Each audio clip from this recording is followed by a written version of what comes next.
बंद कब्रों में क्या कुछ हो रहा है। खास तौर पे जाती उम्रा में अभी जो कुछ ही देर पहले मुलाकात हुई है वो, और आज एक और मुलाकात भी स्केड्यूल्ड है जिसमें पाकिस्तान पीपल्स पार्टी के शरीक चेयरमैन और पीपल्स पार्टी के चेयरमैन बिलावल भुट्टो जरदारी जाती उम्रा पहुंचेंगे। एंड आई स्टिल रिमेंबर कि हमारी इसी ट्रांसमिशन में असद मलिक साहब ने बैठ के कहा था कि आप देख लीजिएगा कि अगर आसिफ अली जरदारी साहब जाती उम्रा पहुंचे तो मरकज में नवाज शरीफ हुकूमत बनाएंगे, और अगर पाकिस्तान मुस्लिम लीग नून वाले बिलावल हाउस पहुंचे तो समझ लीजिएगा कि पीपल्स पार्टी मरकज में हुकूमत बना रही होगी।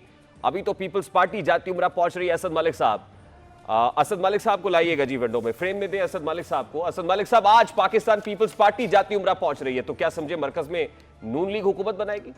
जी बहुत शुक्रिया रेहान तारिक।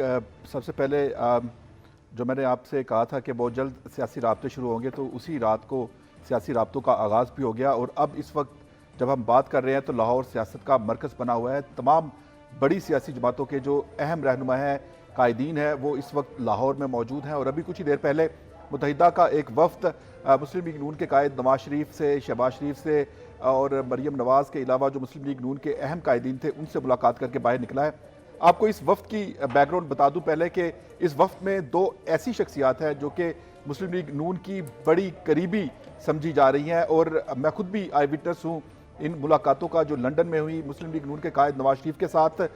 जो कामरान टिसोरी हैं, जो सिंध के गवर्नर हैं, उनकी पहली मुलाकात चंद माह पहले, वो ज़िंदगी में पहली दफ़ा वो मियाँ नवाज शरीफ साहब से लंदन में मुलाकात की। और जब इस मुलाकात के बाद मेरी कामरान टिसोरी साहब से मुलाकात हुई तो वो बड़े एक्साइटेड थे मियाँ नवाज शरीफ की शख्सियत को लेकर, और मियाँ नवाज शरीफ के जो मुस्तकबिल के पाकिस्तान के सियासत के हवाले से उनके ख्यालात थे, उनके बड़े मद्दाह नजर आए। साहब ने नून लीग में शमूलियत का ऐलान नहीं कर दिया इतने मुतासर होके?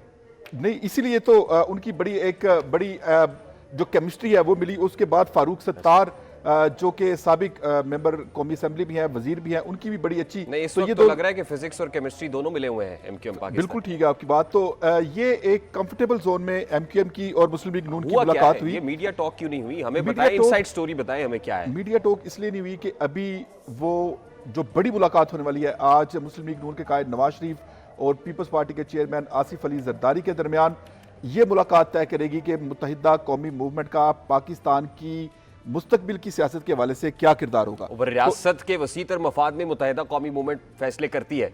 Why don't you know that? नहीं, रियासत के मफाद के वसीतर मफाद में एमक्यूएम पाकिस्तान हमेशा फैसले किया करती है। असद मलिक साहब, मेरा क्वेश्चन बड़ा सादा सा था यार आपसे। मेरा क्वेश्चन ये था, आपने ये कहा कि अगर पीपल्स पार्टी का वफ्द जाती उम्रा पहुंचेगा तो समझ लीजिएगा मरकज में हुकूमत नून लीग बनाएगी। मरकज में हुकूमत बनेगी, तो बस मुझे इसका जवाब दे। मरकज में इस वक्त आपको बता दें कि मरकज में बिलावल भुट्टो जरदारी जो है वो बड़े कॉन्फिडेंट हैं वज़ीर आज़म बनने के लिए। मैं कह रहा हूं, आपने कहा था कि भाई पीपल्स पार्टी का वफ्द अगर जाती उम्रा पहुंचेगा तो मरकज में नून लीग हुकूमत बनाएगी। आप कह रहे हैं बिलावल भुट्टो बड़े कॉन्फिडेंट है। बिलावल भुट्टो आप मुझे बताएं कि वज़ीर आज़म बनने के लिए आप बिल्कुल फुटिंग्स पे खड़े हुए जो आप कह रहे थे या नहीं? जो मैं वही कह रहा हूं, मैं अभी वही दोहरा रहा हूं कि मरकज में नून लीग हुकूमत बनाएगी या पीपल्स पार्टी? अभी तक तो पीपल्स पार्टी बड़ी कॉन्फिडेंट है। भाई आपने कहा था कि जाती उम्रा अगर वफ्द पहुंचेगा तो बनाएंगे।